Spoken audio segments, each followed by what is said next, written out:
The Old Rambling House by Frank Herbert. This story originally was published in Galaxy Science Fiction, April of 1958. Extensive research by ProjectGutenberg.org did not uncover any evidence that the U.S. copyright on the publication had been renewed. On his last night on Earth, Ted Graham stepped out of a glass-walled telephone booth, ducked to avoid a swooping moth that battered itself in a frenzy against a bare globe above the booth. Ted Graham was a long-necked man with a head of pronounced egg shape, topped by prematurely balding sandy hair. Something about his lanky, intense appearance suggested his occupation, certified public accountant. He stopped behind his wife, who was studying a newspaper classified page, and frowned. "They said to wait here. They'll come get us. Said the place is hard to find at night." Martha Graham looked up from the newspaper. She was a doll-faced woman, heavily pregnant, a kind of pink prettiness about her. The yellow glow from the light above the booth subdued the red auburn cast of her ponytail hair. "I just have to be in a house when the baby's born," she said. "What do they sound like?" "I don't know. There was a funny kind of interruption, like an argument in some foreign language." "Did they sound foreign?" "In a way." He motioned along the night-shrouded line of trailers toward one with two windows glowing amber. "Let's wait inside. These bugs out here are fierce." "Did you tell them which trailer is ours?" "Yes. They didn't sound at all anxious to look at it. That's odd, them wanting to trade their house for a trailer." "There's nothing odd about it. They've probably just got itchy feet like we did." He appeared not to hear her. Funniest sounding language you ever heard when that argument started. Like a squirt of noise. Inside the trailer, Ted Graham sat down on the green couch that opened into a double bed for company. "They could use a good tax accountant around here," he said. "When I first saw the place, I got that definite feeling. The valley looks prosperous. It's a wonder nobody's opened an office here before." His wife took a straight chair by the counter, separating kitchen and living area, folded her hands across her heavy stomach. "I'm just continental tired of wheels going around under me," she said. "I want to sit and stare at the same view for the rest of my life. I don't know how a trailer ever seemed glamorous when—" "It was the inheritance gave us itchy feet," he said. Tires gritted on the gravel outside. Martha Graham straightened. "Could that be them?" "Awful quick if it is." He went to the door, opened it, stared down at the man who was just raising a hand to knock. "Are you Mr. Graham?" asked the man. "Yes." He found himself staring at the caller. "I'm Clint Rush. You called about the house?" The man moved farther into the light.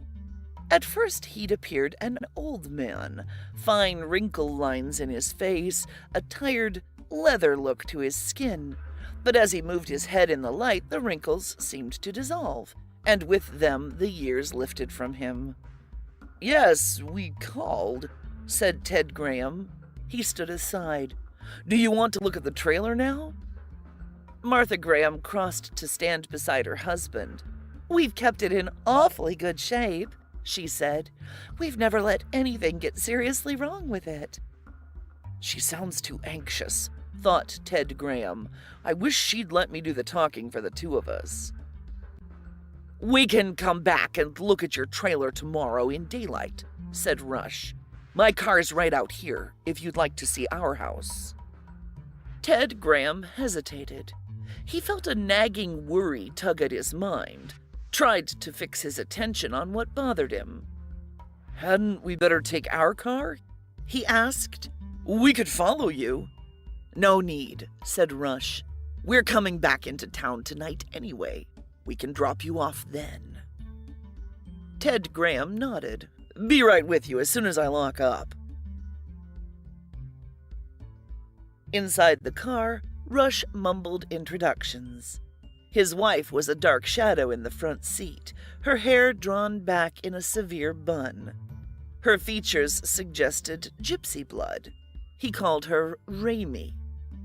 Odd name, thought Ted Graham. And he noticed that she too gave that strange first impression of age that melted in a shift of light. Mrs. Rush turned her gypsy features toward Martha Graham. "You are going to have a baby?" It came out as an odd, veiled statement. Abruptly, the car rolled forward. Martha Graham said, "It's supposed to be born in about 2 months. We hope it's a boy." Mrs. Rush looked at her husband. "I have changed my mind," she said. Rush spoke without taking his attention from the road. "It is 2. He broke off, spoke in a tumble of strange sounds. Ted Graham recognized it as the language he'd heard on the telephone. Mrs. Rush answered in the same tongue, anger showing in the intensity of her voice. Her husband replied, his voice calmer. Presently, Mrs. Rush fell moodily silent. Rush tipped his head toward the rear of the car. "My wife has moments when she does not want to get rid of the old house. It has been with her for many years." Ted Graham said, "Oh." Then, "Are you Spanish?" Rush hesitated. "No, we are Basque." He turned the car down a well-lighted avenue that merged into a highway. They turned onto a side road. There followed more turns. Left, right, right. Ted Graham lost track. They hit a jolting bump that made Martha gasp. "I hope that wasn't too rough on you," said Rush. "We're almost there." The car swung into a lane, its lights picking out the skeleton outlines of trees. Peculiar trees. Tall, gaunt, leafless. They added to Ted Graham's feeling of uneasiness. The lane dipped, ended at a low wall of a house, red brick with clerestory windows beneath overhanging eaves. The effect of the wall and a wide-beamed door they could see to the left was ultra-modern. Ted Graham helped his wife out of the car, followed the Rushes to the door. "I thought you'd told me it was an old house," he said. "It was designed by one of the first modernists," said Rush. He fumbled with an odd, curved key. The wide door swung open onto a hallway equally wide, carpeted by a deep pile rug. They could glimpse floor-to-ceiling view windows at the end of the hall, city lights beyond. Martha Graham gasped, entered the hall as though in a trance. Ted Graham followed, heard the door close behind them. "It's so big," exclaimed Martha Graham. "You want to trade this for our trailer?" asked Ted Graham. "It's too inconvenient for us," said Rush. "My work is over the mountains on the coast." He shrugged. "We cannot sell it." Ted Graham looked at him sharply. "Isn't there any money around here?" He had a sudden vision of a tax accountant with no customers. "Plenty of money, but no real estate customers." They entered the living room. Sectional divans lined the walls. Subdued lighting glowed from the corners. 2 paintings hung on the opposite walls, oblongs of odd lines and twists that made Ted Graham dizzy. Warning bells clamored in his mind. Martha Graham crossed to the windows, looked at the lights far away below. "I had no idea we'd climbed that far," she said. "It's like a fairy city." Mrs. Rush emitted a short, nervous laugh.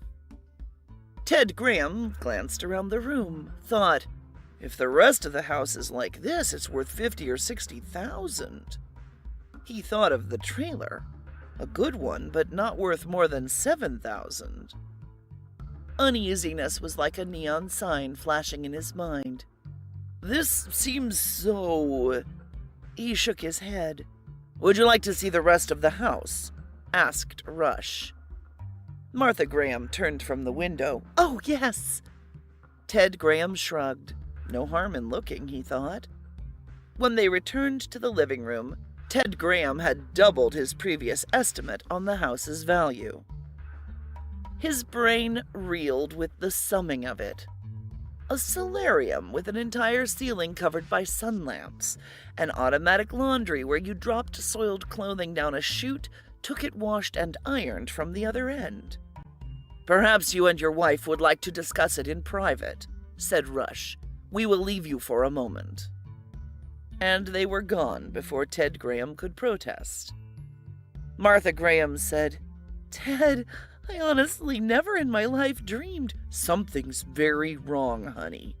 But Ted, this house is worth at least $100,000, maybe more. And they want to trade this? He looked around him. For a $7,000 trailer? Ted, they're foreigners. And if they're so foolish they don't know the value of this place, then why should I don't like it, he said. Again he looked around the room, recalled the fantastic equipment of the house. But maybe you're right. He stared out at the city lights. They had a lace-like quality. Tall buildings linked by lines of flickering incandescence. Something like a Roman candle shot skyward in the distance. Okay, he said. If they want to trade, let's go push the deal. Abruptly, the house shuddered. The city lights blinked out. A humming sound filled the air. Martha Graham clutched her husband's arm. Ted, what was that? I don't know. He turned. Mr. Rush? No answer, only the humming. The door at the end of the room opened. A strange man came through it. He wore a short, toga-like garment of gray metallic cloth, belted at the waist by something that glittered and shimmered through every color of the spectrum. An aura of coldness and power emanated from him, a sense of untouchable hauteur. He glanced around the room, spoke in the same tongue the Rushes had used. Ted Graham said, I don't understand you, mister. The man put a hand to his flickering belt. Both Ted and Martha Graham felt themselves rooted to the floor, a tingling sensation vibrating along every nerve. Again the strange language rolled from the man's tongue, but now the words were understood. Who are you? My name's Graham. This is my wife. How did you get here? The Rushes. They wanted to trade us this house for our trailer. They brought us... Now look, What is your talent? Your occupation? Tax accountant. Say, why all these... That was to be expected, said the man. Clever. Oh, excessively clever. His hand moved again to the belt. Now be very quiet. This may confuse you momentarily. Colored lights filled both the Grahams' minds. They staggered. You are qualified, said the man. You will serve. Where are we? Demanded Martha Graham. The coordinates would not be intelligible to you, he said. I am of the Rojak. It is sufficient for you to know that you are under Rojak sovereignty. Ted Graham said, But you have, in a way, been kidnapped, and the Raimis have fled to your planet, an unregistered planet. I'm afraid, Martha Graham said shakily. You have nothing to fear, said the man. You are no longer on the planet of your birth, nor even in the same galaxy. He glanced at Ted Graham's wrist. That device on your wrist, it tells your local time? Yes. That will help in the search. And your son, can you describe its atomic cycle? Ted Graham groped in his mind for his science memories from school, from the Sunday supplements. I can recall that our galaxy is a spiral, like most galaxies are spiral. Is this some kind of a practical joke? Asked Ted Graham. The man smiled, a cold, superior smile. It is no joke. Now I will make you a proposition. Ted nodded warily. All right, let's have the stinger. The couple who brought you here were tax collectors we Rojak recruited from a subject planet. They were conditioned to make it impossible for them to leave their job untended. Unfortunately, they were clever enough to realize that if they brought someone else in who could do their job, they were released from their mental bonds. Very clever. But you may have their job, said the man. Normally you would be put to work in the lower echelons, but we believe in meting out justice wherever possible. The Raimis undoubtedly stumbled on your planet by accident and lured you into this position without, how do you know I can do your job? That moment of brilliance was an aptitude test. You passed. Well, do you accept? What about our baby? Martha Graham worriedly wanted to know. You will be allowed to keep it until it reaches the age of decision, about the time it will take the child to reach adult stature. Then what? Insisted Martha Graham. The child will take its position in society according to its ability. Will we ever see our child after that? Possibly. Ted Graham said, What's the Joker in this? Again, the cold, superior smile. You will receive conditioning similar to that which we gave the Raimis, and we will want to examine your memories to aid us in our search for your planet. It would be good to find a new inhabitable place. Why did they trap us like this? Asked Martha Graham.